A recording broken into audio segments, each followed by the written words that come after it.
Good morning. Om Shanti. आप सभी को 15 अगस्त की ढेर सारी शुभकामनाएं। आज मीठे प्यारे बाबा हम बच्चों को ज्ञान रत्नों से भरपूर कर रहे हैं। बाबा हम बच्चों से कह रहे हैं, मीठे बच्चे, बाप का बिंदी स्वरूप है, उसे यथार्थ पहचान कर याद करो, यही समझदारी है। अब तक हम भगवान को अनेक रूपों में, अनेक नामों से देखा। 33 करोड़ देवी देवता को हमने भगवान कहा।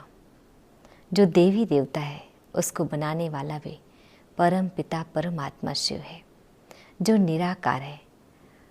हमारे जितने भी धर्म संस्थापक रहे, परमात्मा को निराकार के रूप में इंगित किया और सब ने उसको फादर के रूप में स्वीकार किया और सभी की उंगली ऊपर की ओर इशारा करते हुए कहा कि परमात्मा ऊपर है और वो निराकार है, ज्योतिर्स्वरूप है। उनका अपना कोई शरीर नहीं है, वो जन्म मरण से न्यारे हैं। तो बाबा में यही बात बता रहे हैं कि बाप बिंदी स्वरूप है, पॉइंट ऑफ लाइट है, उसे यथार्थ पहचान कर याद करो, यही समझदारी है। जो है, जैसा है, जिस रूप में है, उसको वैसे ही हमें मानना है, क्योंकि अलग अलग रूपों में मानना ये अंधश्रद्धा है। बाबा हम बच्चों से प्रश्न पूछ रहे हैं, बेहद की दृष्टि से स्वप्न का अर्थ क्या है? इस संसार को स्वप्नवत संसार क्यों कहा गया है? बेहद की दृष्टि से स्वप्न का अर्थ क्या है? इस संसार को स्वप्नवत संसार क्यों कहा गया है? उत्तर दे रहे हैं बाबा, स्वप्न अर्थात जो बात बीत गई, एक सेकंड भी जो पीछे है वो स्वप्न हो गया। तुम अभी जानते हो यह सारा संसार अभी स्वप्नवत है, अर्थात सतयुग से लेकर कलयुग अंत तक सब कुछ बीत चुका है। सतयुग बीत गया, त्रेता बीत गया, द्वापर बीत गया, अब कलयुग का बस अंत रह गया ना। तो सब कुछ बीता हुआ है, कलयुग भी बीत गया और हम ब्राह्मण बच्चों के लिए तो संगम युग आ चुका है। तुम्हें अभी सेकंड में इस स्वप्नवत संसार की स्मृति आ गई। तुम सृष्टि के आदि, मध्य, अंत, आदि होगा सतयुग, मध्य हो गया दापर और अंत होगा कलयुग। मूल वतन, सूक्ष्म वतन, स्थूल वतन। मूल वतन जो हम सब आत्माओं का घर है, सूक्ष्म वतन जहाँ पर 3 देव ब्रह्मा, विष्णु और शंकर, इनके सूक्ष्म शरीर होते हैं, इसलिए सूक्ष्म वतन कहा गया। 3 लोग जिसको कहते हैं। स्थूल वतन, इसी को साकार मनुष्य लोग भी कहते हैं, जहाँ हम सब आत्माएं ये शरीर को धारण कर पाठ बजाते हैं। इसको स्थूल वतन को जानकर मास्टर भगवान बन गए हो। परमात्मा को हमने जाना, आदि मध्य अंत को हमने जाना, मूल वतन, सूक्ष्म वतन, स्थूल वतन, तीनों लोगों को जाना। तो बाबा कह रहे हैं कि परमात्मा भगवान, तो हम मास्टर भगवान बन गए। सारी नॉलेज हमें परमात्मा A to Z सब कुछ बताते हैं। ऐसा कोई ज्ञान नहीं जो हम बच्चों को ना दिया हो।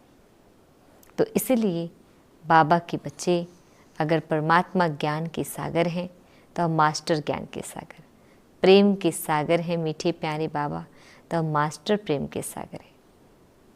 अब परमात्मा को भगवान कहा जाता है, तो हम बच्चों को बाबा कह रहे हैं तो मास्टर भगवान हो।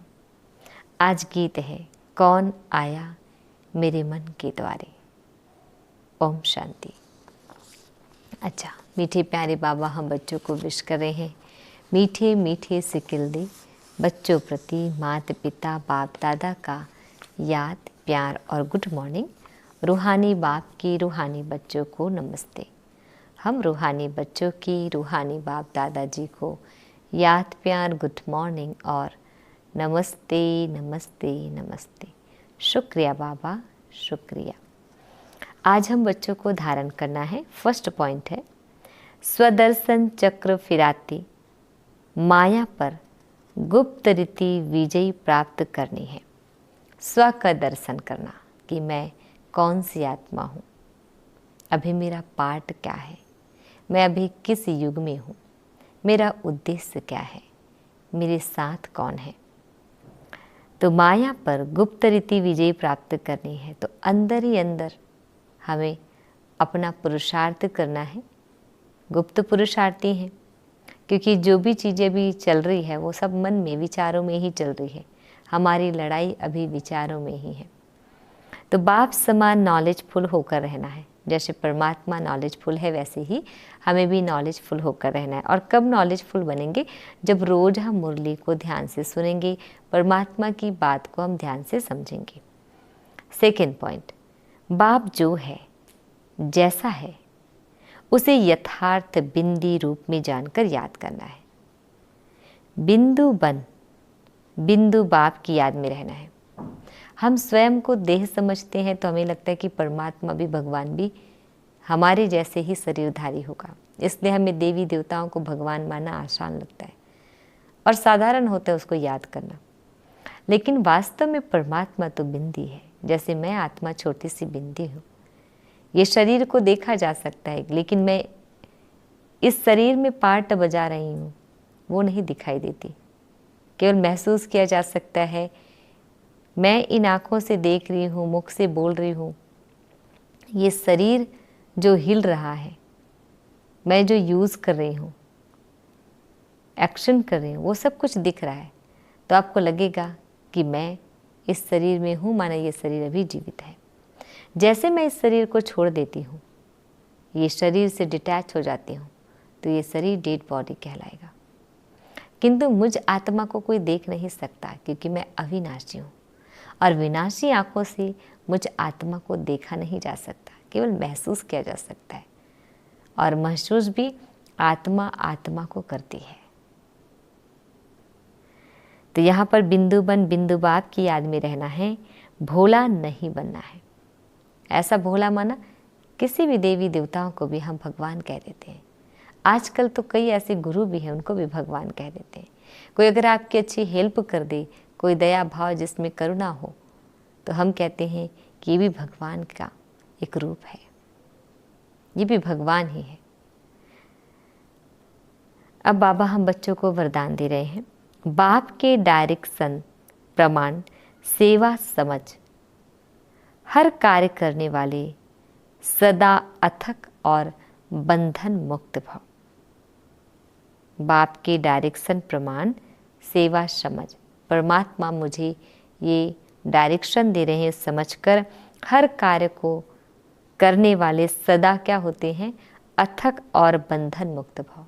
अथक भी होते हैं जो कभी थकते नहीं हो, और बंधन मुक्त, किसी भी प्रकार का कोई बंधन नहीं, न तन का, न मन का, न धन का, न संबंधों का कोई बंधन।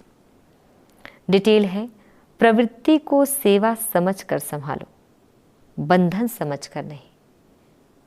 एक हस्बैंड है या वाइफ है, हम फैमिली के बीच में रहते हैं, तो उसको बाबा कह रहे हैं कि सेवा समझकर, मेरी रिस्पॉन्सिबिलिटी है। ये नहीं कि मेरे बिना कुछ नहीं हो सकता, मैं ये नहीं कर सकता, बोझ में नहीं, बंधन में नहीं, बल्कि ये कि ये परिवार भी परमात्मा का है, तो बस मैं एक सेवा कर रहा हूँ, सेवाधारी हूँ। बाप ने डायरेक्शन दिया है, योग से हिसाब किताब चुकता करो। जो भी आज हमारा, चाहे तन का हो, मन का हो, धन का हो, संबंधों का हो, हिसाब किताब जो चल रहा है हमारे जीवन में, ये केवल योग से ही चुकता होगा। यह तो मालूम है कि वह बंधन है, लेकिन घड़ी घड़ी कहने व सोचने से और भी कड़ा बंधन हो जाता है। और अंत घड़ी में अगर बंधन ही याद रहा तो गर्भ जेल में जाना पड़ेगा। जो कलयुग में होता है गर्भ जेल, द्वापर से शुरू हो जाता है, द्वापर कलयुग में, और सतयुग में सतयुग त्रेता में गर्भ महल होता है, जहाँ कोई भी तकलीफ नहीं होता। गर्भ जेल यहाँ पर होता है क्योंकि माँ को भी तकलीफ होता है और बच्चों को भी तकलीफ होता है।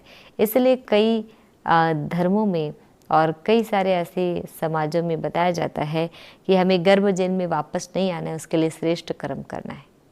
आना तो है ही, ये तो पार्ट है, लेकिन गर्भ महल और गर्भ जेल दोनों में फ़र्क होता है।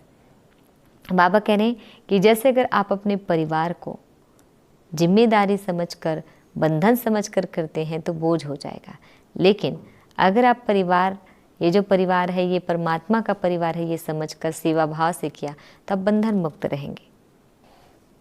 और कई बार लोगों को इतना चिंता हो जाता है कि मेरा परिवार, मेरे बच्चे, मेरे ये, मेरे वो, इस तरीके करते करते इतना ज़्यादा बंधन, इतना ज़्यादा सोचते हैं कि स्वयं को भी भूल जाते हैं, अपना उद्देश्य भी भूल जाते हैं और उनका पूरा फोकस दिन रात फैमिली पर रहता है।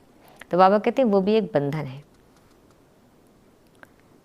इसलिए कभी भी अपने से तंग नहीं हो, खुद से परेशान है, मेरे बिना और कुछ नहीं हो सकता, मैं नहीं करूँगा तो क्या करूँगा, और कौन करेगा, है ना। तो फंसो भी नहीं और मजबूर भी ना हो, खेल खेल में हर कार्य करते चलो। बाबा कह रहे फंसना भी नहीं और ना ही मजबूर होना है। कहते ना अगर ये ऐसा नहीं होता, मेरे घर की जिम्मेदारी नहीं होती तो मैं भी सरेंडर हो जाता, मैं भी भगवान की सेवा में तत्पर रहता, हर काम करता, दिन रात करता। तो ये सब जो चीज़ें हम बोलते हैं, बाबा कहते हैं ये भी नहीं हो, बल्कि खुशी खुशी से खेल समझकर आप पार्ट बजाएं, जो भी अभी आपको पार्ट मिला है। तो बाबा कहते कार्य करते चलो तो अथक भी रहेंगे और बंधन मुक्त भी बनते जाएंगे। तो आप सेवा भाव समझकर आप कार्य करते रहें और अथक भी रहेंगे और बंधन मुक्त भी बनते जाएंगे। जितना परमात्मा को अपनी रिस्पॉन्सिबिलिटी दे दे, तन का, मन का, धन का, संबंधों का, परिवार का, अपने कारोबार का, हर एक जिम्मेदारी परमात्मा को दे, सब कुछ भगवान का है। आप मन और बुद्धि से त्याग कर तो देखिए, आप ऐसे ही हल्के हो जाएंगे। केवल बाबा को याद ही करना है, बाकी सब काम आसान है।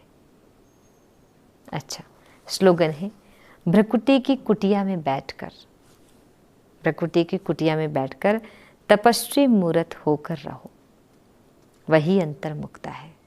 बाबा ने अंतर्मुक्त किसको कहा कि भ्रकुटी की कुटिया में बैठकर तपस्वी मूर्त होकर रहो, वही अंतर्मुक्त है। ओम शांति।